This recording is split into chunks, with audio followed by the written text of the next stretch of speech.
Hello everyone, today I'm gonna be reviewing the BOYI 60% mechanical keyboard. For transparency, they did send me the keyboards for review, but everything I say in this video is purely my honest thoughts on the keyboard. In this video, we'll go through my opinions, the things I like and don't like about the keyboard, the sound test, and of course, whether I recommend the keyboard or not. So yeah, let's jump straight into it.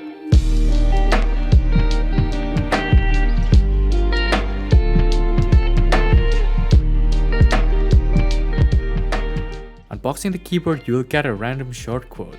The one that I got says, "Second place means you are the #1 loser." Okay.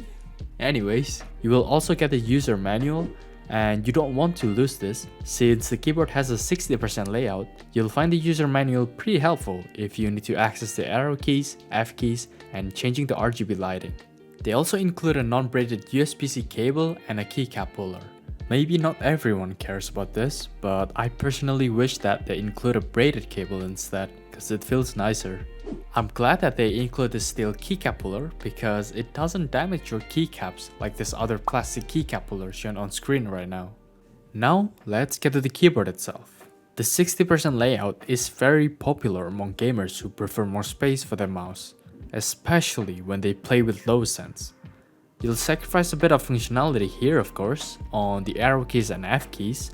However, they are still accessible with the FN key as shown in the user manual. The case is made of plastic and it feels solid, but you can still hear the hollowness if you knock it a bit hard. The bottom case looks similar to the Ducky 1-2 minis. It has 4 rubber feet to keep the keyboard from sliding around, and the case can be adjusted to 2 different typing angles, which I find pretty good, that we're not stuck with just one elevation angle. The keycaps are PPT plastic, which is more durable than standard ABS keycaps, and the profile of the keycaps is OEM. What I really like about this keyboard is the wide variety of color options available. Like, seriously, there are so many color combinations of the keycaps and cases you can choose. Some of the keycap sets are also shine through. In my opinion, they look really good, and you know, more RGB means more FPS. The switch variants available for this keyboard are Cherry MX switches. You can choose between browns, blues, reds, and silent reds. Mine came with MX blues. They are clicky switches and they are pretty popular among gamers.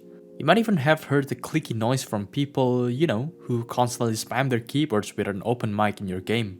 In my opinion, Cherry MX switches are okay. They are not the best options available in the market, but definitely not the worst either. With around $100 price point, it's also kinda hard to find other keyboards with more premium switches. But I would still say these switches are more than good enough if you just want to type or game casually. There are even many professional gamers who mainly use regular MX switches. Now moving on to the PCB, unfortunately the PCB is not hot swap, or in other words, you cannot just change the switches with other switches that you want to use. I wish it was hot swap because I personally like swapping the switches of my keyboard sometimes when I just want to try how other switches feel. But if you don't really care much about changing the switches, then you don't need to worry about this at all. One thing that I appreciate is that they added foam between the PCB and the plate. Even this is a small thing, it's actually a really simple way to improve the acoustic of a keyboard.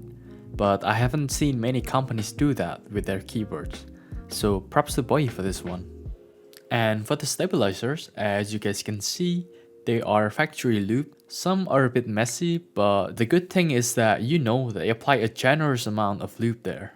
There are some rattles of course, but I would still say these stabilizers are pretty good compared to other stock keyboards that I have.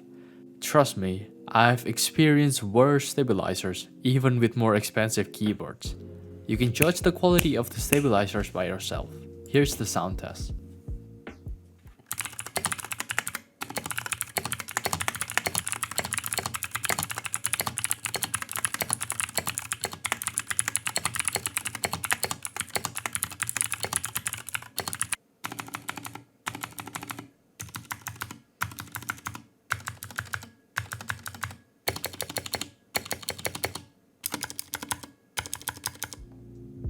As for the RGB, they are pretty bright.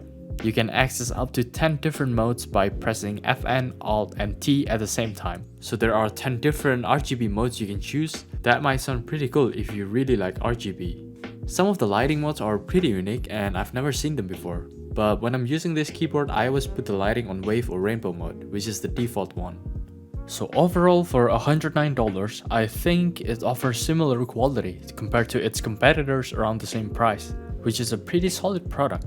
But what makes this keyboard stand out from the rest is the wide variety of color options you can choose. I genuinely really like this because most keyboards are usually only available in white or black color options. Sometimes they look pretty plain and you want a different look. If you want to customize them, you still have to spend extra money on the keycaps, not to mention the keycaps you want to get may not be available. I would say this is a good option for people who just want a ready-to-use keyboard with various color options without having to go through the effort of customizing it. If you want to buy the keyboard, make sure to check the description cause I'll put the link down below. Alright guys, that's it for today's video. I hope you guys enjoyed it and till next time, peace.